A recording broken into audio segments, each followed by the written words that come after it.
Excel est le seul endroit où tous les business marchent.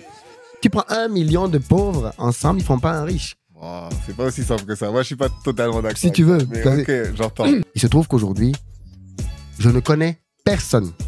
Il y a quand même quelques-uns qui l'ont fait sur les réseaux sociaux. Je ne connais personne qui a pris l'argent des gens et qui a réussi. Mais en fait, la deuxième chose, c'est que l'immobilier, c'est un business de riches.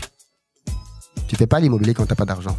Des gens qui sont forts. Moi, je ne parle pas de gens qui sont passés sur mon podcast, mais je fais beaucoup attention aux footeux. Parce qu'en écoutant, je me suis rendu compte que beaucoup d'eux n'ont pas d'argent. Je vais pas... Quand tu me dis que tu as une épargne de 10 000, 15 000 euros, je te dis que tu ne sais pas gérer de l'argent. Parce que le fait que tu aies une grosse épargne prouve que tu ne sais pas quoi en faire. Tant que tu te bats pour une augmentation, tu te bats pour gagner de l'argent. Et tu ne te bats pas pour devenir riche. C'est-à-dire? Ah oui, là tu m'as... Mais quand tu as vu ce que d'autres font, moi je suis allé au Brésil, j'ai filmé une ferme de porcs dans laquelle je crois que le gars il faisait à l'année à peu près 100 000 porcs. Moi au Brésil, c'est une ferme école maternelle. Ok. Tu vois? Ok. Et chez nous, ce gars il arrive, c'est le leader. Mais au Brésil, c'est un bébé. Okay, on ne compte pas. Quand on compte les producteurs qui font le porc au Brésil, on ne le compte pas. Il n'existe pas. Okay, parce qu'il fait son petit truc au quartier, quoi. Okay. Mais il fait quand même une production qui dépasse tout ce qu'on fait pratiquement dans nos pays. Okay. Et ça te change ton mindset. Ça te permet de te rendre compte qu'en fait, tu ne fais pas les choses à la taille où il faut les faire. Moi, en fait, j'ai 2 choses que je veux faire dans ma vie. Ouais. 2. L'industrie et de l'immobilier. Okay. Il se trouve que l'industrie, telle que je veux le faire, on n'entre pas dedans tant qu'on n'a pas plusieurs millions d'euros. Je ne les avais pas à l'époque. Donc, je ne pouvais pas entrer dedans. L'immobilier, tu peux entrer dedans même avec de faibles sommes. Ouais. Entre guillemets, quand on dit faible, 100 000 euros, tu n'es pas en millions, tu peux déjà commencer à faire des choses, acheter un terrain, ainsi de suite. Et toute ma vie, je me suis toujours demandé comment je fais pour aller vers ces 2 objectifs.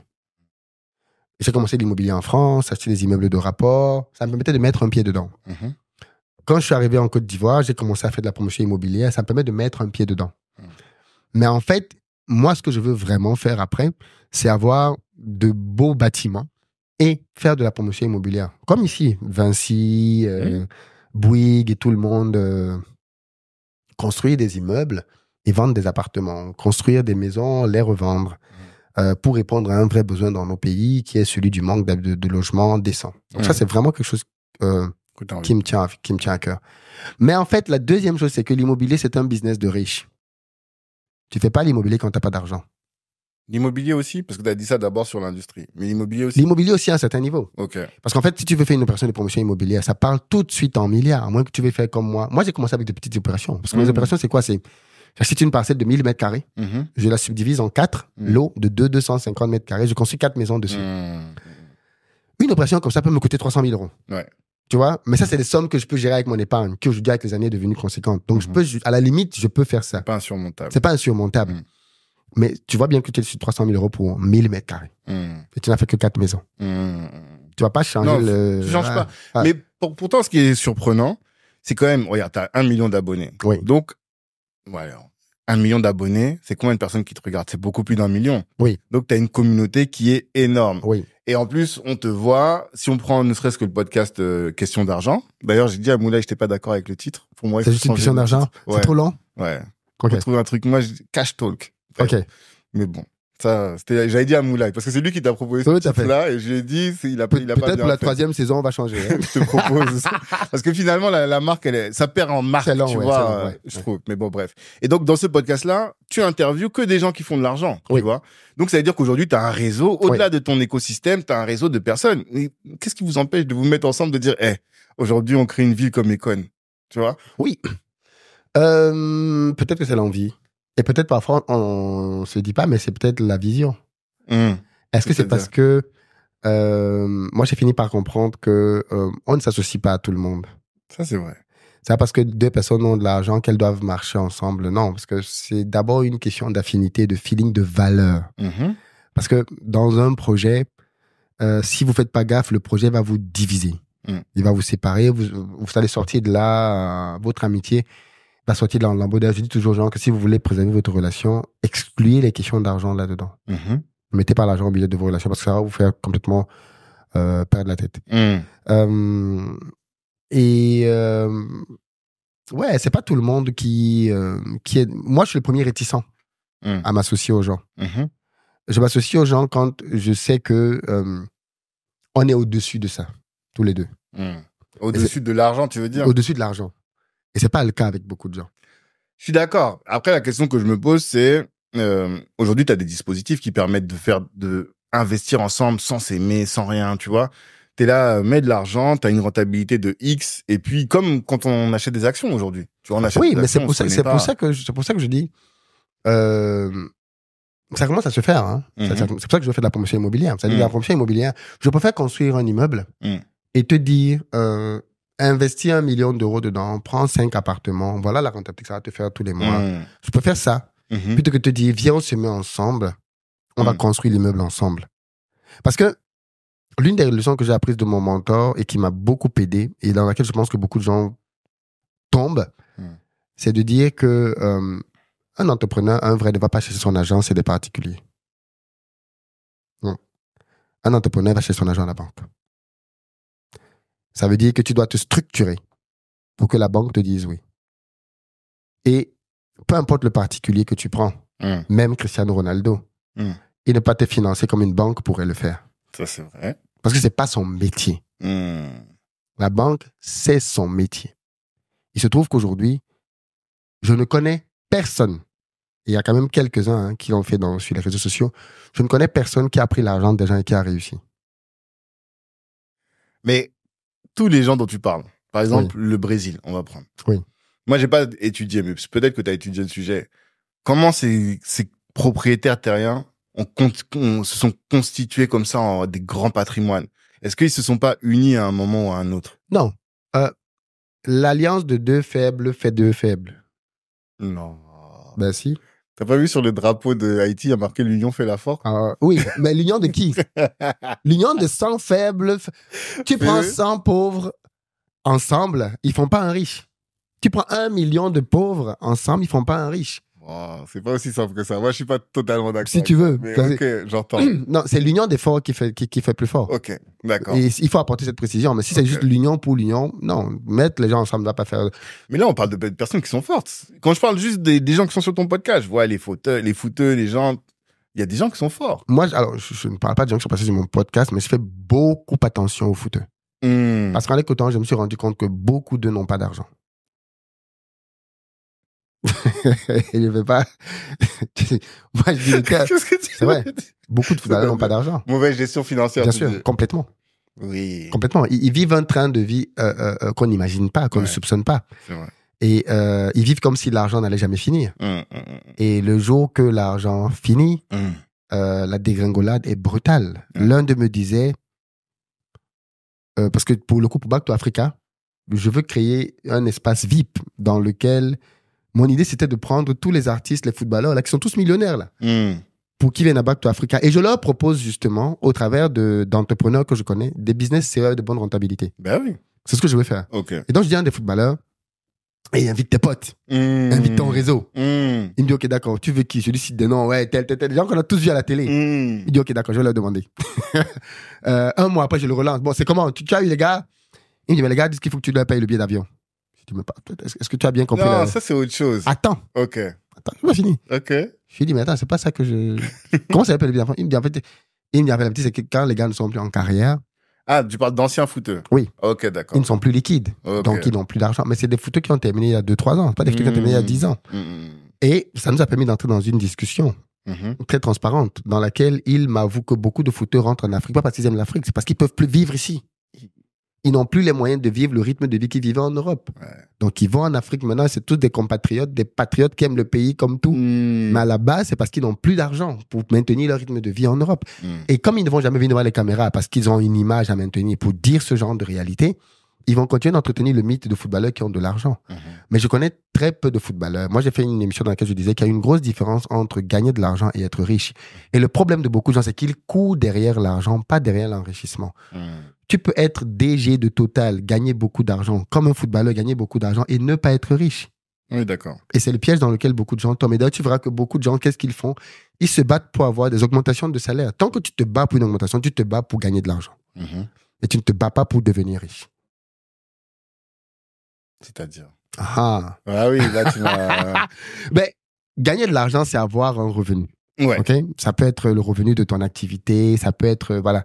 Ça, c'est gagner de l'argent. La richesse, c'est une accumulation de patrimoine. Avoir un bon salaire n'est pas synonyme d'avoir du patrimoine. Totalement. On s'enrichit quand on prend cet argent qu'on a pour le transformer en patrimoine. Je suis cadre quelque part. Grâce à mon salaire, je fais un emprunt bancaire, j'achète un immeuble de rapport, je me suis créé un patrimoine. Ce patrimoine-là, maintenant, fait que ma valorisation financière... Quelle est la valorisation financière de quelqu'un qui gagne 2 000 € à la fin du mois? Il vaut quoi?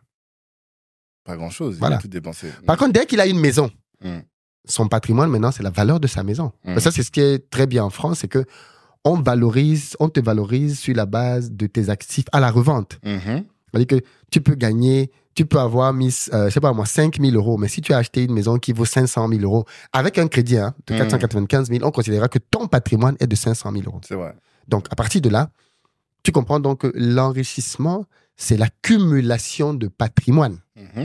Ce patrimoine-là, ça peut être des parts dans ta société, ça peut être de l'immobilier, ça peut être de la bourse. C'est pour ça que j'ai dit tout à l'heure que l'immobilier, c'était un game de riches.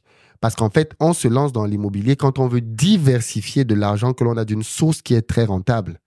On ne se lance, je ne connais personne qui est devenu multimilliardaire ou très très riche grâce à l'immobilier comme ça. C'est très rare. Non, tu as une vache à lait. Voilà. Et cette vache à lait, tu vas l'investir dans différentes choses, pour dont l'immobilier. Et donc l'immobilier devient donc un levier dans lequel tu valorises ton argent, tout comme la bourse. Tu vas mettre ton argent à la bourse pour avoir plus que 3% du livret A. Tu vas aller avoir 10-12%. Mais 10-12% de 1 000 €, c'est pas grand-chose. Mais 10-12% de 2 millions que tu as sorti de ta vache à lait, là, tu commences à sentir quelque chose. Donc, bourse, IMO, pour moi, c'est pas ça qui t'enrichit. Par contre, tu dois avoir une vache à lait qui est un business. Parce qu'avec un business, par contre, tu peux faire du fois 500 en un an. Oui, d'accord. Et donc, pour revenir aux footeux, ou en tout cas aux sportifs, toi, tu dis, eux, ils ont épuisé la vache à lait, finalement, ils l'ont pas diversifié. Et ils n'ont pas justement converti cette vache à lait-là en patrimoine. Et du coup, ils se sont pas enrichis. Et du coup, tu as beaucoup d'eux qui, à la fin de leur carrière, ont honte même. Parce qu'ils n'ont pas grand-chose. Ou alors, quand tu vois même ce qu'ils ont, c'est pas conséquent par rapport à tout le flux d'argent qu'ils ont vu passer. C'est sûr. Et ça me rappelle parce que chacun d'entre nous a un oncle, une tante dont on parle de la richesse passée. Avant le tonton, si. Ou même les dealers au quartier, il y en a plein. Mais qu'est-ce qui s'est passé? Il avait un flux. Et il n'a pas su convertir le flux en patrimoine. C'est pour ça que je dis souvent aux gens que quand tu me dis que tu as une épargne de 10 000, 15 000 €, je te dis tu ne sais pas gérer de l'argent. Parce que le fait que tu aies une grosse épargne prouve que tu ne sais pas quoi en faire. La réalité, c'est que tu as peur de perdre cette épargne. Donc, tu le stockes là-dedans. Et tu te reconfortes en te disant, bon, moi, au moins, j'ai 15 000 €, moi, j'ai 20 000 €, les autres ont 1000, ils galèrent. Peut-être.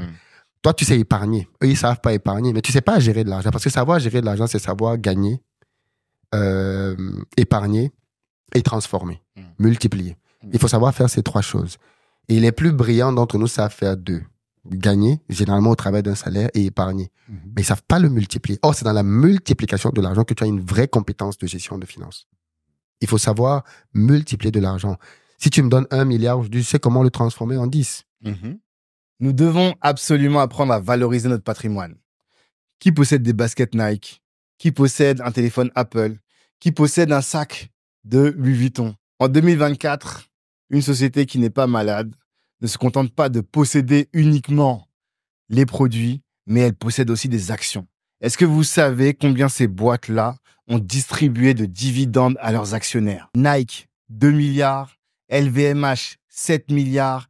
Apple, 15 milliards. Continuer dans ce sens, consommer sans avoir des actions, c'est jeter son argent par les fenêtres. Et ça, c'est ce que vous apprend la Nekao School. Que vous soyez confirmé ou débutant, vous allez acquérir les connaissances pour avoir une épargne solide et pour faire quelque chose qui est fondamental, c'est-à-dire valoriser son patrimoine à travers 4 piliers. 1. Optimisation de tes finances. 2. Apprentissage du mode de fonctionnement des marchés financiers. 3. Compréhension de l'écosystème crypto. Et enfin, tout ce qui est lié à l'immobilier. vous avez de la chance, vous êtes dans l'écosystème, vous êtes un auditeur du podcast Kalimandjaro, vous avez grâce à nous une réduction de 10% sur la Nekao School. N'attendez plus, cliquez en commentaire et passez à un autre step qui est celui de la valorisation du patrimoine. La communauté en a besoin. Oui, et donc tu maîtrises maintenant les leviers de l'enrichissement. Tout à fait. C'est ça. Mais ça, c'est le produit de, tu pourrais dire, t'as démarré en 2017? T'as démarré? Sur YouTube, oui, mais avant YouTube, je faisais mes petits business ouais, au pays. Ouais, donc une bonne dizaine d'années. Une dizaine d'années à apprendre. Mais je reviens quand même à mon sujet. Bien sûr, vas-y. Parce que moi, ça m'interroge. Je me dis, mais c'est pas normal, en fait. Tu sais que on cherchait qu'est-ce qu'on pouvait faire chez nous, Black Network, nanana, et quelqu'un de bien placé m'a dit, attends, au moment où tu faisais ta ferme à Douala, c'est à Douala, hein, c'est ça? Oui, Douala. Il m'a appelé, enfin, on était au téléphone, il me dit, mais regarde, au lieu d'être là dans votre coin à essayer de faire de ce que vous faites, Black Network, là, il y a Philippe qui fait son truc. Normalement, toute la communauté, là, vous devriez vous organiser et aller soutenir financièrement Philippe pour que, au lieu de faire, il m'a dit la petite maison dans la prairie, il fait vraiment, tu vois, des gros trucs. Et c'est là où je me suis dit, effectivement, c'est vrai. Mais est-ce que lui-même, il le veut? Moi, j'ai pas l'impression que tu le veuilles. Et c'est ça qui me surprend. Et je me dis, c'est dommage parce que... Non, parce que, comme je disais tout à l'heure, je ne prends pas l'argent des particuliers. Ouais, j'ai compris. Toi, c'est que la banque, en fait. Oui. Non. Ou alors, un investisseur. Enfin, je prends de l'argent de quelqu'un dont c'est le métier. OK. Un investisseur, son métier, c'est de placer l'argent. Pourquoi? Parce qu'il faut qu'on se dise 2-3 petites vérités. C'est ça qu'on aime. Quand tu prends le particulier lambda qui vient mettre son argent chez toi, le gars dont je parle, le cas, c'est 15 000 € qu'il a gardé en banque parce qu'il ne sait pas quoi en faire, en fait. Et il te voit, toi. Et il te donne une présomption de compétence. Parce que c'est ce qui se passe souvent. Comme il me voit sur les réseaux, il me voit avec 3-4 poulets, il présume que je suis compétent. En plus, je parle beaucoup d'argent dans mes vidéos. Donc, il présume que ce gars-là, je peux lui donner mes 15 000 €. Sans aucune analyse financière de quoi que ce soit. Il va venir prendre son épargne durement mise de côté pendant 3-4 ans et me la confier en disant, mon Philippe, comme c'est toi, Philippe, on te connaît, tu as une référence dans le business, tiens, voilà mes 15 000 €, va les multiplier. Ce qui est normal. Non, c'est la pire chose à faire. C'est ça que je comprends pas, en fait. Tu ne dois pas... L'un des principes de base que Warren Buffett a enseigné à tout le monde, c'est tu ne mets pas ton argent dans quelque chose que tu ne comprends pas. Parce qu'à la fin de la journée, si ça se passe mal, tu vas pleurer. Alors que si tu comprenais comment ça marche, tu saurais tout de suite que le truc que Philippe veut faire là, même si ça éblouit tout le monde, c'est pas solide. C'est pas assez structuré. Aujourd'hui, par exemple, tu fais un podcast. Mais vu de loin, moi, je connais un podcast, donc je sais quels sont les équipements minimums que tu dois avoir dans un podcast. Quelqu'un qui ne sait pas va se dire, bon, il est dans un micro. Il ne te pose même pas beaucoup de questions. Il se dit, bon, non, c'est bon, il a un micro, il ne sait même pas tout ce qu'il y a comme lumière autour parce qu'il ne le voit pas. C'est un très bon exemple. Ouais. Quelqu'un qui voit ce podcast va se dire que pour un podcast, il faut un micro et un casque. Ouais. Tu vois, alors que toi et moi, on sait que non, en fait, il y a beaucoup de choses qu'on ne voit pas. Voilà, il n'y a pas que les lumières, il y a plein d'autres choses qui contribuent à rendre ça. C'est la même chose avec l'entrepreneuriat. Quand les gens voient les entrepreneurs sur Internet, c'est ça qu'ils voient. Ils ne voient pas tout le reste. Oui, mais... Ça, on peut le maquiller en entrepreneuriat. Ouais, je suis d'accord. Je peux te montrer ça. Non, je suis d'accord avec toi, mais c'est là que tu disais ça comme si toi, tu n'étais pas quelqu'un de fiable. Non. On n'a pas à venir vers moi parce que je suis quelqu'un de fiable. Quand je dis fiable, bah si. J'ai eu une discussion là-dessus avec quelqu'un de la communauté d'ailleurs, qui avait, quand je faisais Back to Africa, il va se reconnaître. Deuxième édition, on parlait des congrès. Ouais. Il voulait être mon prestataire pour quelque chose. Je tairai le nom parce que sinon on va dire voir de qui je parle. Okay. Il voulait être mon prestataire pour quelque chose. Il m'a ramené un devis. Je crois que son devis c'était 30 000 € pour le truc. Et au final, je ne l'ai pas choisi. J'ai choisi un Mundele. J'ai pris quelqu'un d'autre. Et il s'est fâché. En me disant, oui, mais toi, tu ne soutiens pas la communauté. Tu allais donner ton argent à d'autres personnes. Alors que nous, dans la communauté, on doit se soutenir. J'ai dit, non, je ne soutiens pas une couleur de peau. D'abord, la compétence. À compétence égale, nous, on dit. Voilà. Mais moi, tu n'étais pas à compétence égale avec les gars. Tu étais plus cher. Mais tu n'étais pas à compétence égale. Ils étaient beaucoup plus compétents que toi et un peu moins chers que toi. Donc, je les ai pris. Mais pour dire que dans le monde du business, on doit avoir la froideur de mettre les émotions de côté. Ouais. Moi, j'ai pas de problème à recruter un Chinois s'il développe davantage mon business. C'est ce que Dangote a fait au Nigeria. Au début, il bossait qu'avec des Nigérians. Ouais. Ça marchait pas. Il allait prendre des Indiens et on voit où il est arrivé. Parce qu'il a pris des Indiens. Donc, à un moment donné, il faut être froid dans l'analyse, dans les décisions. Si un frère me donne le résultat, je prends le frère. Si un frère ne me donne pas le résultat, moi, j'ai dit ça même à mes propres frères. J'ai pas de problème pour te donner de l'argent. Mais je veux pas que tu viennes entrer dans mon business et me foutre en l'air le business. Attends ton argent à la maison. Quand je peux, je t'envoie ça là-bas. Mais il n'y a pas de parce que je suis ton frère, je te mets dans le business. Ça, pour moi, c'est le début de la fin. Moi, je suis d'accord avec ça. Mais en fait, toi, tu veux dire que tu te sens pas en mesure de produire suffisamment de résultats pour recevoir l'argent. Non, pas du tout. Puisque je t'ai dit tout à l'heure que je peux prendre... Ouais, en plus, l'argent des investisseurs, ainsi de suite. Je dis juste que je ne veux pas prendre l'argent des ignorants. Parce que la plupart des gens qui veulent mettre leur argent ne sont pas des investisseurs. Si tu leur donnes un plan financier, ils ne savent pas le lire. Tu vois ce que je veux dire? Investisseur, c'est un métier. Les gens doivent comprendre ça. Investisseur, c'est quelqu'un qui sait lire des rapports financiers. C'est quelqu'un qui comprend la conjoncture économique. C'est un métier. On ne se lève pas un matin pour dire qu'on est investisseur parce qu'on a de l'argent dans sa poche. On est investisseur parce qu'on comprend les codes de ce métier-là. Totalement. Mais ces gens-là, tu les formes. Maintenant, s'il y a donc des investisseurs dans la communauté, des vrais investisseurs, j'ai pas de problème à ce qu'ils puissent être en compétition. Parce que quand tu veux financer un projet, tu as plusieurs manières de le financer. Si la banque me dit, je finance ton projet à 8% et que les investisseurs me disent, on est à 4%, je vais les investisseurs. Ben oui. Bien sûr. Mais avec les investisseurs, dont c'est le métier. Oui, mais parce que regarde, moi, je vais te dire, en fait, je comprends tout ce que tu dis, hein, mais ce qui fait que je m'interroge, l'année dernière, on était à Back to Africa. Ouais. Et à un moment, je suis allé dans les masterclass. Oui. Les gens qui parlaient là, qui posaient des questions là, on aurait dit c'était eux les profs. Tu vois, le niveau de maîtrise de leur business, c'est trop. Tu vois ce que je veux dire? Et tous les gens avec qui ils étaient, ils m'ont dit, tout le monde s'est dit la même chose, hein, que les 4000 personnes qui étaient venues là par jour, en fait, il y avait une énorme majorité de gens qui étaient très pointus dans leur domaine. Donc, ils connaissaient. Donc, tu peux pas dire que c'est des gens qui sont ignares. Non. Et en plus, attends, je termine juste. C'est que quand je dis, non, je dis pas que t'as dit qu'ils étaient ignares, eux, mais dans le sens où ils ont pas la maîtrise. Mais c'est des gens qui t'ont connu depuis le début et finalement, tu les as formés. T'as créé une communauté d'entrepreneurs ou d'investisseurs dans l'agriculture ou dans t'as une communauté d'investisseurs au pays, en vrai. Et qui sont matures. C'est ça, en fait, tu vois. Qui ont grandi, auxquels maintenant tu vas leur parler, ils vont dire, ouais, mais non, toi, ton truc là, ça va, voilà. Donc, tu pourrais faire la même chose pour des investisseurs. Alors, je vais te poser la question. Tu vois un peu le truc. Parce que, on va parler des chiffres, ça va être plus matérialisé pour toi. Pardon.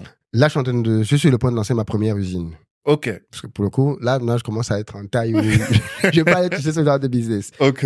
Pour lancer ma première usine, je dirais pas transformation de quoi, pour le moment, c'est encore un petit secret. D'accord. Mais pour faire cette première usine-là, on est sur un budget d'à peu près en euros, à peu près 5 millions d'euros. Ok.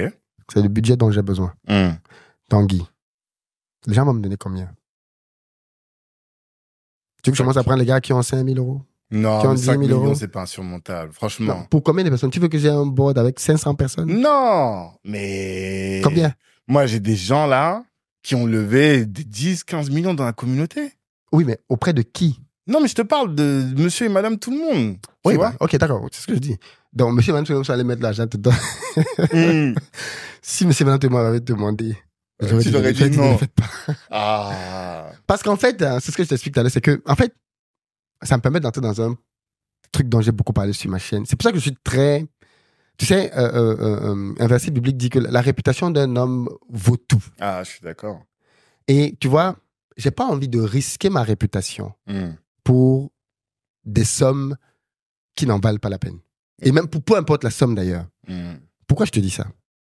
On a vu des entrepreneurs être grillés complètement parce qu'ils sont allés prendre l'argent des particuliers en leur promettant des rentabilités qui n'ont pas pu tenir.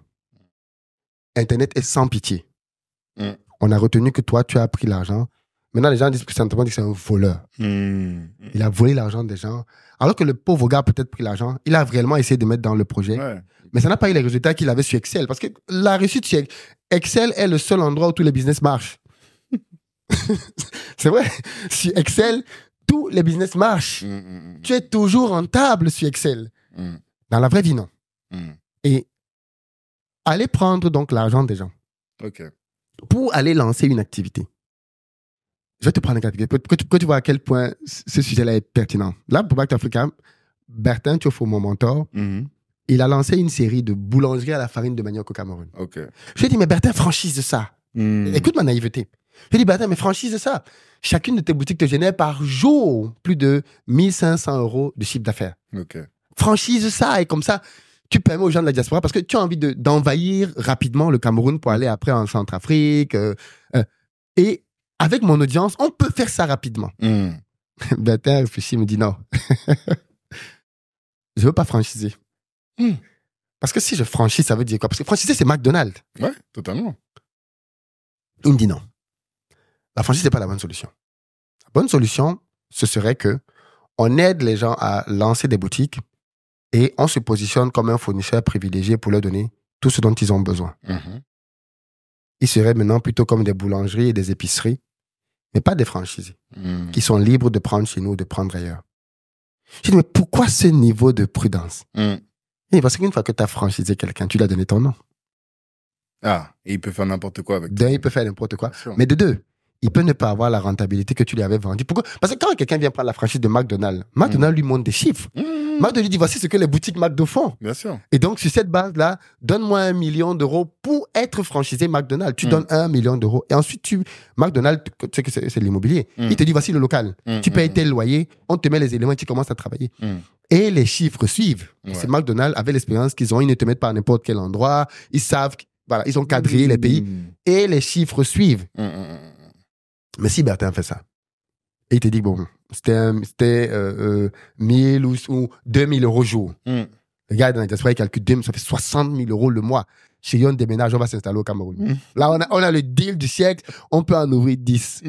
Ça fait 600 000 €. Ok, d'accord. Il arrive, ça se passe pas comme prévu. Qu'est-ce qu'on commence à dire?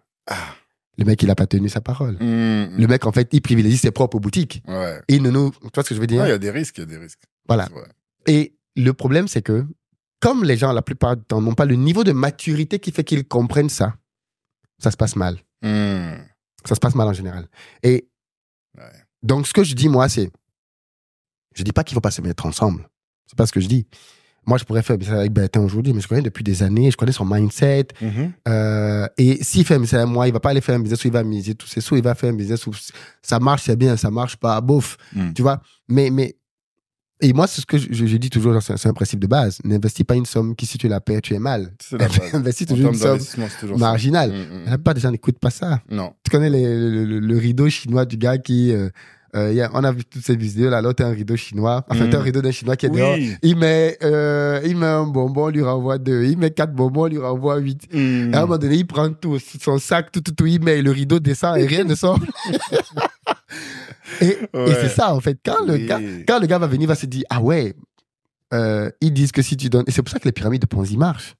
C'est vrai. Parce que quand tu connais du business, les chiffres qu'ils proposent sont irréalistes. C'est pour ça que ce gars te disait que avec un podcast comme celui-ci, t'inquiète pas, je te lance un bureau de podcast, en 1 mois, tu vas atteindre 100 000 abonnés. Toi, tu vas dire, mais Joe, qu'est-ce que tu racontes?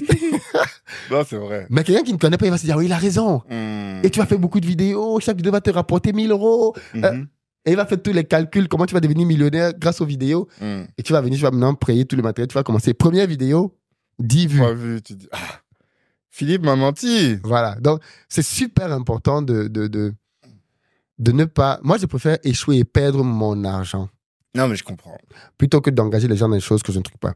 Et du coup, je préfère plutôt dire à quelqu'un, j'ai construit une maison dans le quartier. Voilà le type de rentabilité que les gens font. Achète la maison et lance-toi dans le business.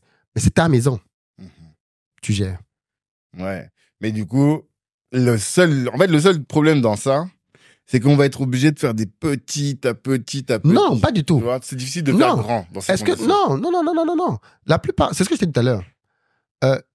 Quand tu dis que Dangote est devenu Dangote grâce à qui?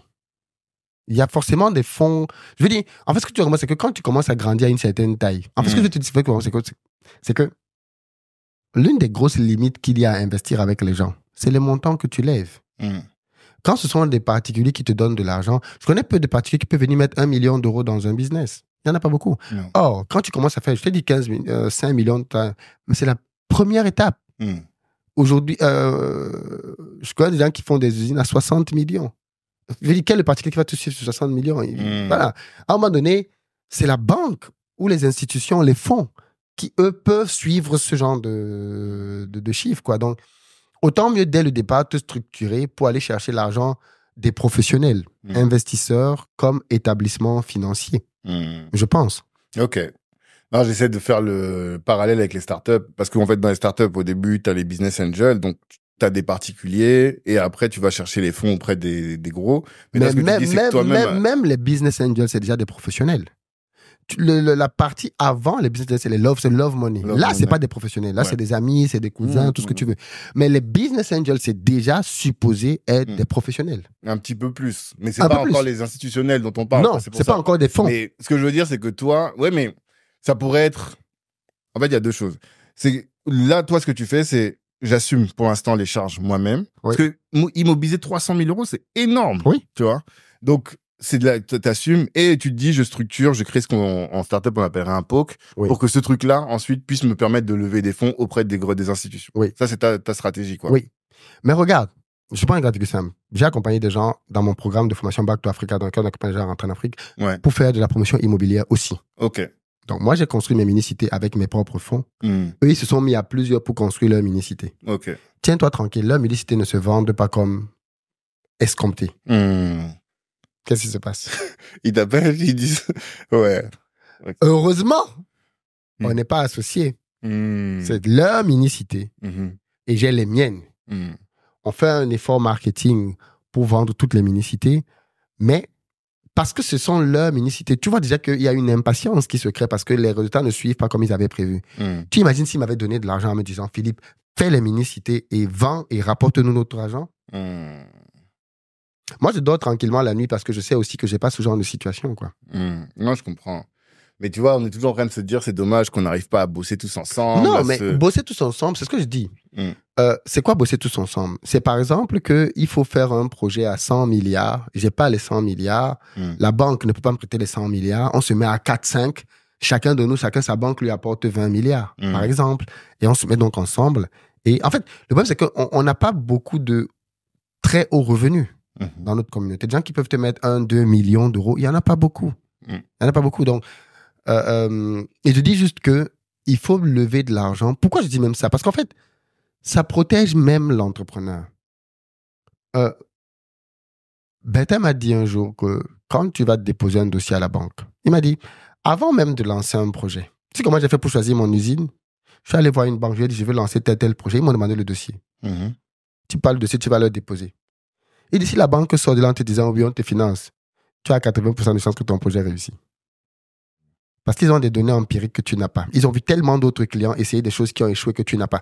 Si après avoir analysé tout ça, ils pensent qu'ils peuvent faire de l'argent sur ton projet, ça veut dire que tu tiens quelque chose. Mais si ces gars donc, qui ont une connaissance du marché que tu n'as pas, te disent, non, ce n'est pas bon, tu comptes sur quoi pour aller prendre l'argent des particuliers?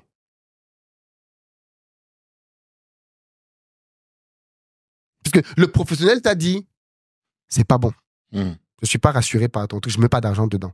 Tu dis, ok, d'accord, toi, tu ne connais rien. Moi, le connaisseur, je vais aller voir les particuliers pour qu'ils me donnent. Non, mais après, tu sais très bien que les banques ont une aversion au risque qui est quand même plus importante. Oui. Tu vois? À ce moment, donc, est-ce que tu dis donc réellement aux gens que l'argent que vous êtes en train de me donner là, c'est un risque. Vous pouvez tout perdre. Ben oui, mais c'est ce qu'on dit toujours dans les investissements, non? Non? Même si je sais que concrètement, c'est pas le cas. Il faut donner des petites sommes, mais tu vois, on connaît tous la Villa Massaï. La banque a dit non, nous on rentre pas. Oui. C'est parce que ça peut pas marcher. Oui. Aujourd'hui, on a tous vu. C'est-à-dire que si on avait mis l'argent dans la Villa Massaï, on serait tous heureux. En tout cas, à un moment, on aurait été heureux, tu vois. Donc, la banque, c'est pas une réalité, enfin, ils ont pas la science infuse. Je suis d'accord. Parce que c'est une industrie assez particulière. Je suis d'accord. Là, ils prennent pas de risques. Je suis d'accord. Non, ils prennent pas de risques. Oui, ils prennent très peu de risques. Très peu de risques. Je suis d'accord, ils prennent très peu de risques. Et c'est vrai que, du coup, ça veut dire que s'ils te valident, c'est sûr que tu réussis. Ça, il n'y a pas de doute. Mais c'est pas parce qu'ils ne te valident pas que tu ne réussis pas. Je suis d'accord. L'idée. Je suis d'accord. Mais, quand la banque a dit non, Il faut aussi comprendre pourquoi la banque a dit non. En fait, la banque ne te dit jamais non pour rien. Elle justifie pourquoi elle t'a dit non. Totalement. Si derrière, tu sais modifier les raisons. Parfois, ils peuvent se dire non, pas parce que ton projet n'est pas bon. C'est parce qu'ils n'ont peut-être pas une historique avec toi. Parce que derrière, ils savent que la réussite d'une entreprise, c'est aussi lié à l'entrepreneur qui est derrière. C'est pas que l'entreprise. Qui est derrière le business? Par exemple, il y a un cas de figure simple. Tu peux avoir un très bon projet, mais tu n'es pas la bonne personne pour le mener. Totalement. Parce que tu es quelqu'un de paresseux, parce que tu es quelqu'un qui ne gère pas bien son argent, parce que tu es quelqu'un qui est constamment à découvert. Pourquoi la banque va risquer de te donner de l'argent pour un très bon projet alors qu'elle voit déjà que tu as du mal à gérer ton propre argent? Totalement. Ça, c'est une vérité. Après, bon, j'insiste un peu là-dessus, tu m'excuseras, mais si on prend les autres communautés, que tu as beaucoup regardé, j'imagine, les Chinois, les Indiens, est-ce qu'eux, ils fonctionnent pas comme ça? Est-ce qu'ils ils ne s'unissent pas pour faire des gros projets? Les Chinois, c'est un peu particulier parce qu'ils ont un système de tontine. Alors attention. Si tu veux parler de tontine, c'est pas la même chose. On parle pas des petites tontines. C'est pour ça qu'on... Même si tu parles des petites tontines. Non, le principe de la tontine, c'est un prêt. C'est pas un faisons ensemble. La tontine, c'est on cotise, on te donne, c'est ton tour de gagner, n'est-ce pas? On t'a donné, va lancer ce restaurant. Mais en général, tu remarqueras bien que les Chinois, quand ils t'envoient, c'est un business qui est déjà à peu près maîtrisé dans la communauté. Totalement. Ils te donnent par exemple que tu as essayé d'aller sur Mars. C'est parce que tu veux faire un business qu'ils te connaissent déjà. Et quel est ce business? C'est que tu achètes de l'immobilier. Et dans cet immobilier, parce que c'est ce qu'ils font, ils achètent de l'immobilier, ils vivent en haut, en bas, ils font du business. Donc c'est un business model qui est étudié. Qui a peu de risques d'échouer. Et en plus, ils font leur petite étude. Il n'y a pas forcément d'autres commerçants, concurrents à côté, et ainsi de suite. Et après, tu te lances là-dedans. Et derrière, ils ont des gages de pouvoir récupérer leur argent si tu décolles, ainsi de suite. Donc, il y a une organisation derrière. Mais ça, pour moi, ça se fait déjà. On a des tontines. Il y a des tontines au Cameroun, par exemple, les tontines de 150 000 euros. Chaque personne qui a la tontine cotise 150 000 euros chaque semaine. La tontine des milliardaires camerounais. 150 000 euros chaque semaine? Chaque semaine, dans la tontine. Et quand tu touches la tontine, les papas Bamileke, quand tu touches la tontine, t'as un bon montant. Ça tontine. Attention, tu te bats pour entrer, tu n'entres pas. C'est pas qu'il y a les gens à la porte qui cognent. Mais non, tu n'entres pas. C'est fermé. Pourquoi? Parce qu'ils se font confiance aussi entre eux. Ils savent que non, lui, on sait qu'on connaît ses avoirs, on sait. Et puis, entre eux, ils travaillent déjà entre eux. Ils savent déjà que bon, lui, c'est mon fournisseur. Je lui dois 200 millions. Lui, ils savent déjà que il va chercher cet argent, il peut truc. Ok. Non, parce que bon, quand même, au final, on peut se dire que c'est dommage, tu vois. En fait, de fédérer tout ce monde-là, et de pas en faire quelque chose enfin, de pas passer au next step. Parce que pour moi, t'as réussi le premier step. Une fois, quelqu'un me parlait, il me disait, tu sais, Philippe, ce qu'il a fait de fort, c'est que pour la première fois, on voit les Africains en masse se mobiliser sur des sujets qui sont pas du divertissement, tu vois. Donc, t'as réussi ça. Mais la prochaine étape, normalement, ça doit être la prochaine étape pour nous cette année, sans qu'on soit exclu, on crée un incubateur. On crée un incubateur en ligne dans lequel on forme des projets de la diaspora pour l'Afrique, avec la possibilité derrière de les aider à lever des fonds. C'est-à-dire que maintenant, on va devenir un incubateur. Tu veux lancer un projet en Afrique, tu entres dans l'incubateur, on te forme, et quand ton projet arrive à la maturité qu'il faut, on va chercher l'argent pour toi. Pour moi, c'est un next step. Tu vois? Mais c'est toujours un next step en mode on t'autonomise. Et tu prends des parts dans les en fonction projets? de lui, on prend des parts, oui. Quand le projet nous semble, on prend des parts. C'est logique. C'est le but des incubateurs, non? C'est comme ça. Je pose la question. J'ai rien inventé. On prend des parts. Ou alors, s'ils ne veulent pas qu'on prenne des parts, ils nous payent. Et voilà. Parce qu'il y a des projets où les gens peuvent rentrer dans l'incubateur sans payer. Parce que c'est ça, hein, le problème de l'incubateur. C'est que nous, on n'en fait pas parce qu'il faut que nous-mêmes, on soit bien dotés financièrement. Donc, parce que les gens viennent gratuitement et tu... Non, la chaîne n'est pas gratuite. Tu payes pour Non, parce que... Les gens vont dire, mais qu'est-ce qui est gratuit chez Philippe? Non. L'air qu'on respire. Non, mais alors, on a des coachs, super coachs, des très bons entrepreneurs qu'on paye tous les mois. À quel moment tu veux que ce soit gratuit? Non, mais c'est un business model. Si tu prends des parts en espérant que... Non. Et puis pourquoi on prend de l'argent? Parce qu'on sait que l'argent, c'est aussi un gage d'engagement. Totalement. Quand tu viens gratuitement, n'importe qui se pointe. Alors que quand il a payé 2000 balles, 3000 balles, non, là, il est sérieux. Tu lui dis va à gauche, il va à gauche. Il veut rentabiliser son investissement, quoi. Donc, on demande aux gens de mettre de l'argent. Et puis, quelqu'un qui n'a rien du tout et qui veut devenir millionnaire, Non, mais les projets start-up ou d'entreprise, souvent, c'est ça. Tu connais quelle start-up, le gars n'avait rien. Ça, c'est l'histoire qu'on nous vend, il était dans le garage. Mais après, leurs parents avaient. Même dans le garage, il n'avait pas d'argent. Ben oui. Bon, ah bon? Les gens, ils n'avaient pas d'argent. C'est les parents qui avaient d'argent. Non, il n'avait pas d'argent au point où on pense. C'est ça. Mais il n'était pas broke avec zéro. Ah. Non, ils avaient même pas d'argent. Il faut avoir le garage. Déjà, il faut avoir le garage. Faut que tes parents aient le garage. Mais c'est vrai, en tout cas, les plus grosses boîtes, je suis d'accord. Mais si tu prends les gros incubateurs de la place parisienne ou même new-yorkaise, souvent les gens ne payent pas. C'est-à-dire, parce qu'en général, ils prennent des boîtes qui ont déjà... En fait, tu sais ce qui est bien à l'incubateur, c'est que tu prends des gens qui sont faits pour réussir. C'est ça les bons incubateurs, en fait. C'est-à-dire que et c'est vers ça qu'on va arriver. Ton incubateur est tellement prestigieux. C'est comme Harvard. Vous n'avez pas... Pourquoi les gens qui vont à Harvard et Polytechnique n'échouent pas? Parce qu'il y a un écrémage très fort. Bien sûr. De sorte que quand tu entres à Polytechnique, tu as le niveau pour réussir. On va pas prendre le gars qui on va réfléchir, est-ce qu'il a les notes? Non. On prend le gars qu'on sait que lui, il va délivrer. Ouais. Et c'est la même chose en incubateur. Plus tu vas prendre des bras cassés, moins tu vas délivrer. Plus tu vas prendre des gars... C'est pour ça que cette année, on filtre les projets. C'est ça. On prend Quelles pas sont les n'importe conditions? C'est quoi les projets que vous voulez prendre?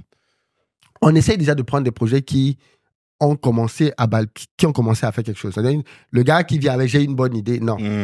Va faire quelque chose de ton idée. Okay. Viens, dis-nous, j'ai commencé à avoir de l'attraction. J'ai commencé à gagner X, Y, Z.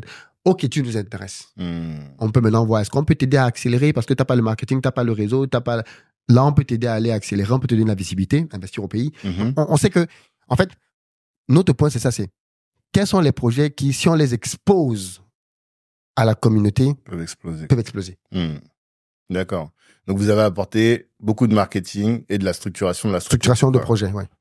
La structuration financière, enfin, la structuration du projet, quoi. Ok. Ça démarre à partir de Back to Africa, oui, la prochaine édition? Le premier en octobre, oui. Ok, d'accord. Mais ça veut dire qu'on postule quand? Maintenant, il faut déjà commencer à postuler? Non, en fait, cette semaine, on va commencer à sortir une série de personnes. En fait, c'est un incubateur.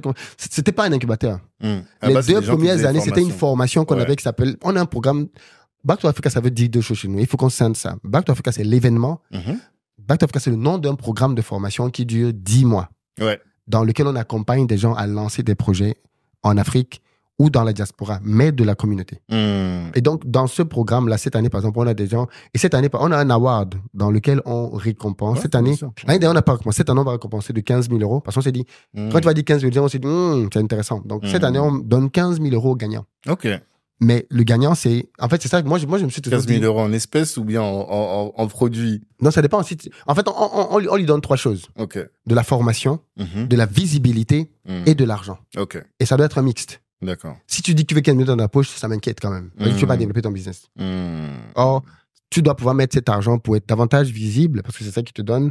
c'est ça qui va te rapporter de l'argent, quoi. Donc, le but, c'est que ça soit réparti dans ces... D'accord. Dans ces 3 pôles. D'accord. Donc ça, c'est des gens qui vont prendre la formation Back to Africa. Mais ça, ce sont des gens qui ont pris la formation de l'année dernière. C'est-à-dire l'année dernière, on a eu, sur 400 participants, on a eu à peu près 120 projets qui sont nés. 400 personnes qui sont entrées dans la cohorte. On en a eu à peu près... 400 personnes. Tu commences à compter l'argent dans ta tête. Tu vois, vous êtes, vous les Africains. Eh bien, 400 fois 3000, ça fait 1 million mais ça, c'est comme ça que vous êtes. C'est comme ça qu'on gagne. C'est comme ça que vous êtes.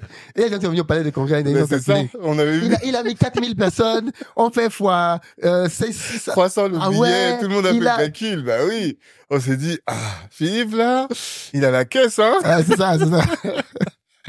Ok, d'accord. Mais en fait, c'est ça l'idée, quoi. C'est de dire, on crée un écosystème dans lequel nous propulsons des entrepreneurs. J'ai toujours dit que mon rêve absolu, ce serait qu'on ait aidé à propulser le futur ou les futurs Dangote. C'est-à-dire qu'on les a eu entre les mains, on leur a donné ce qu'on pouvait leur donner, on les a propulsés et on travaille avec d'autres incubateurs beaucoup plus avancés que nous qui, eux, peuvent te prendre au stade du seed pour t'amener à aller chercher des sous aux États-Unis, ainsi de suite.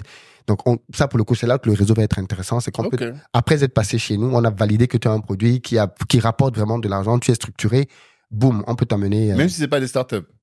Non, même si c'est pas des startups. Les incubateurs, en général, c'est quand même beaucoup écosystème startup. Même si vous avez des gens qui sont pas startups. On a de tout. On a de l'agro, on a tout.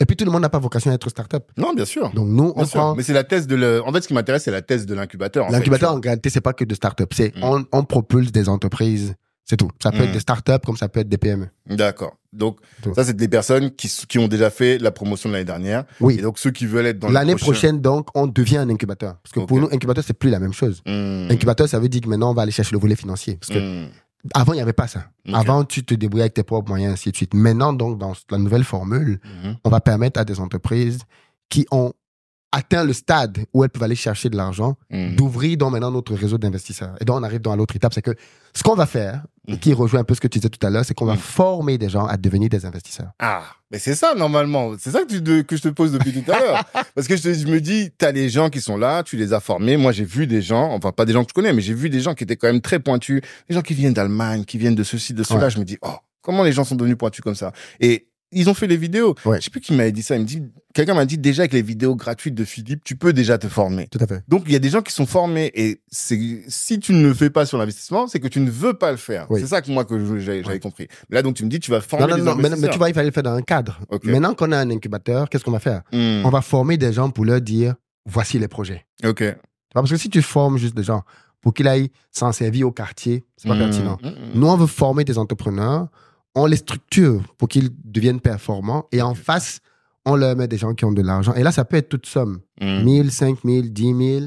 Et on leur dit, voilà, vous êtes dans le panel de nos investisseurs, on vous forme à l'investissement, voilà ce que vous devez regarder. Mais c'est simple parce qu'en fait, en face, les gens qu'on forme respectent les mêmes codes. Donc, vous allez parler le même langage. Ouais, vous êtes tous formés à la même école. À la même école. Donc, on peut investir dans tous les projets sauf dans les tiens, quoi. C'est ça notre problème. Tu gardes les beaux projets pour toi. Non, pas du tout. Pas du tout. Par exemple, tu voulais me dire, je vais investir dans l'incubateur. En fait, le problème, c'est que sans prétention aucune, j'ai pas besoin de cash. Ah, ça, c'est un sujet. La dernière fois, tu sais qu'en 2021, tu m'as dit que tu faisais 2 millions d'euros de chiffre d'affaires. Ah bon, moi, je t'ai dit ça? Oui, tu as dit ça à mon micro, je me souviens très bien. En 2021. Donc, on est là 3 ans après. C'est combien? Parce que nous, le chiffre d'affaires, ça varie. Hein. Ouais, mais c'est important. Parce que on a fait, je dis au micro, on a toutes les personnes qu'on a interviewées pendant l'été, on a 132 millions d'euros de chiffre d'affaires. Au total? Ouais. De chiffre d'affaires généré par les gens qui sont venus. Oui. Mon objectif, c'est d'arriver à la fin de l'année avec 500 millions. Un demi-milliard. Wow. Donc, je dois compter, toi, combien tu fais. Non, moi, je vais te décevoir. Hein. Je suis pas dans les gros. Hein. Je pense qu'on a peut-être doublé. Hein. On doit être dans les 4, 5. Ok. Bah, c'est pas rien. Parce que, en fait, là où toi, t'es fort, c'est que tu fais de la formation. Donc, dans 4, 5, la marge, elle est de combien? Dans la formation, les marges sont très importantes dans la formation. C'est ça. Mais ce qui est intéressant, c'est que justement, on réinvestit cet argent dans les projets et tout. Dans les projets parce que au pays. Là où c'est intéressant, il y a des gens qui vont faire, par exemple, il y en a, on a reçu des gens dans le transport, ils font 13 millions de CA, mais en réalité, leur marge... Très faible. Je sais même pas s'ils ont 1 million d'euros de marge. Tout à fait. C'est ça. Alors que sur les sujets sur lesquels t'es là, si tu dis 2 millions, ça se trouve, il y a 1 800 000 dans ta poche. Tu vois ce que je veux dire? Peut-être pas, il y a les impôts. Il y a quand même les impôts, mais tu vois. Qui tape très fort, il y a les impôts. On est d'accord. Mais c'est ça aussi qui fait que la formation, dans ton échelle de revenus, parce que je sais que tu diversifies. C'est le plus important. C'est ça. Mais ça va basculer bientôt par l'immobilier. Parce que l'immobilier est énergivore en chiffre d'affaires. Quand tu vends une maison, tu as fait quoi, 80 000 euros. C'est vrai. Tu en vends 10, tu as 800 000 euros. C'est vrai. Donc, oui, mais par maison, tu n'as pas la marge que tu as dans une formation. C'est ça. Tu auras toujours, pour un plus gros chiffre d'affaires, mais tu n'auras pas forcément des marges plus intéressantes. Non. Mais tu as un patrimoine quand même qui va commencer à devenir vraiment costaud. Quand j'aurai terminé de construire l'immeuble, oui. Pas avant. D'accord. Et c'est à quelle échéance? La fin de gros œuvre. Oh, j'espère que ce sera prêt en fin 2025. Ok. C'est un très, très, très gros. C'est très optimiste, mais c'est ce que j'espère. Ok. D'accord. Et ça, c'est des projets qui sont perso, quoi. Toi, Philippe. Oui. Je veux dire. T'as pas mis d'investisseurs dedans. Non. Même vraiment personne. Non. Là, c'est les gens. En fait, pourquoi je fais ça? Parce que comme j'ai une vache à lait qui permet de pouvoir financer des choses, en fait, je me suis rendu compte que, c'est vrai qu'il faut savoir où tu vas. Quand tu as un immeuble comme ça, parce qu'un immeuble, c'est un immeuble qui va être valorisé, je pense dans le budget de ce qu'il faut injecter pour faire l'immeuble, on est autour de 3 millions d'euros pour terminer l'immeuble. Mais c'est un immeuble qui va être facilement valorisé le double ou le triple. Maintenant, l'intérêt, c'est ça. C'est que quand tu as un immeuble qui vaut, je sais pas moi, 6-7 millions d'euros, avec ça, tu as un vrai levier pour aller chercher auprès de la banque 20 millions. C'est ça. C'est l'intérêt. C'est pour ça que je fais ça. Non, je suis d'accord, je comprends. Donc, je vais pas faire ça pour aller après dire aux gens que viens me mettre dans le projet 15 000, 20 000. Non. Je préfère faire ça, payer le prix de ce que ça implique en termes d'implication financière. Et après ça, derrière... Tu le mets en garantie par contre, pour aller c'est chercher. Ça. Par contre, là, on passe à un autre niveau de projet. Non, c'est lourd. C'est lourd. Donc, toi, tes gros projets, c'est immobilier, t'as dit, et industrie. Ça, c'est les deux sujets sur lesquels tu vas te focus. Oui. Peut-être qu'un jour, tu arrêteras la formation, peut-être, tu te dis... Non, jamais. Jamais? Jamais. Never ever. Qu'est-ce qui t'arrive? Non, je sais pas. Tu sais quoi? Dans mon usine, j'ai prévu une académie. Mais tu rigoles ou quoi? Non, mais c'est bien intéressant. Non, pourquoi? Parce que je vais te dire ça maintenant en exclu. Ça, je peux le dire. Quel est mon objectif avec la formation? Et je suis sérieux avec ça. Mon but, c'est quoi? C'est que moi, j'ai passé du temps avec... j'ai passé du temps avec beaucoup de milliardaires africains. OK. Il se trouve qu'à la base, je suis ingénieur industriel. Donc, l'industrie, je comprends comment ça marche. C'est vrai, ouais. Et la plupart de nos papas font beaucoup de tâtonnements. Tu n'as même pas idée de comment les gens achètent des usines. Nos papas milliardaires. Ils achètent les usines à la confiance. C'est-à-dire quoi? Il va en Inde, il va en Chine, il rencontre un fournisseur là-bas, il lui dit, voilà, je veux une machine qui va faire ça. S'il te plaît, donne-moi une bonne machine, hein, s'il te plaît. Il s'appuie sur la bonne foi du fournisseur. Mais quand tu es ingénieur industriel, tu sais que c'est pas comme ça qu'on achète une usine. Tu sais que pour acheter une usine, c'est un ensemble, une usine en réalité, c'est un ensemble de corps que tu mets ensemble. Électrique, pneumatique, mécanique. Et tu assembles tout ça dans ton usine. Okay. Mais chacun de ces corps-là doit te délivrer une performance. Et pour obtenir cette performance, tu dois avoir des caractéristiques bien précises sur chacun des composants.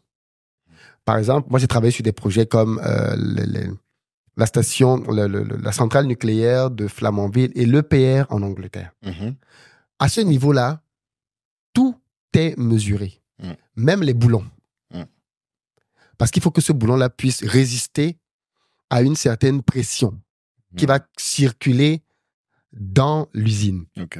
Eh bien, quand je viens donc avec ce niveau de technicité, ma manière à moi de vouloir faire l'industrie, elle va être totalement différente. Je veux ramener... En fait, l'industrie dans beaucoup de nos pays est faite de manière très amatrice. Le but pour moi, c'est de ramener ça au niveau professionnel comme en Europe. C'est-à-dire que tu veux faire une usine, quel est ton besoin en termes de performance par rapport à ton marché et on te fait un vrai cahier de charges. Pour faire cette usine-là, en fait, ce qu'il te vaut, c'est une pompe qui fait ça, qui a tel niveau de performance. Ce qu'il te faut, c'est des vannes qui ont ça, tel diamètre, ainsi de suite. Techniquement, tu as les caractéristiques précises de ton usine. Maintenant, tu peux aller voir 3-4 fournisseurs indiens que j'aurais connus d'ici là. Pour leur dire, je connais déjà quelques-uns, mais je veux dire, je les aurais davantage testés, quoi.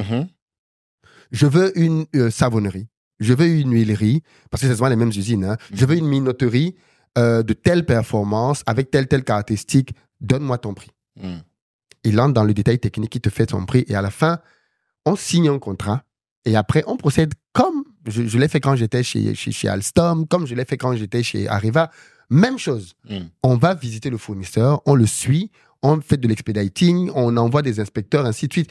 Pour à la fin, parce que ce que tu ne sais pas, c'est qu'il y a beaucoup de papas qui ont acheté des usines arrivées sur place, on appuie, ça ne démarre pas. Les gens souffrent dans nos pays à un niveau on n'imagine pas. Et donc, ce que moi je veux justement, c'est que ce que je veux faire, c'est dans mon usine, je veux avoir une académie qui va former les gens à comprendre comment une usine fonctionne. Pour qu'il y ait au pays de vrais ingénieurs qui touchent le matériel dont ils parlent constamment dans leurs livres. Parce que c'est le problème dans nos pays. C'est que beaucoup d'ingénieurs, par exemple, moi j'étais dans mon école d'ingénieur, j'avais des polytechniciens qui venaient du Cameroun et ils voyaient pour la première fois un automate. Or, ils te programment l'automate sur le papier comme des génies, mais ils n'ont jamais vu comment ça fonctionne. Et là, ils voient un automate, ils voient que quand il met une commande, l'automate fait une action, c'est pas pareil. Et ça, c'est ce qui nous manque cruellement. Donc, c'est de faire une sorte de labo, une université dans l'usine qui va former le personnel technique. Mais ça va aussi être donc l'opportunité pour des industriels de leur dire, venez voir. Parce que, par exemple, tu peux dire à un footballeur, comme tu as mis, je vois qu'il s'intéresse beaucoup au business. Tu veux te lancer dans l'industrie, viens passer une semaine à l'usine. Il vient une semaine, il voit comment ça marche, parce que je vais mettre une série d'usines là-dedans, en fait. Il voit comment ça marche, il s'imprègne de la chose, et il dit, bon, moi, je veux lancer ça. OK, tu sais quoi, si tu veux lancer ça, voilà combien ça va te coûter. Et si tu veux, je peux t'accompagner de A à Z pour l'implémenter. En fait, je veux devenir une sorte de personne qui accompagne les gens à s'industrialiser.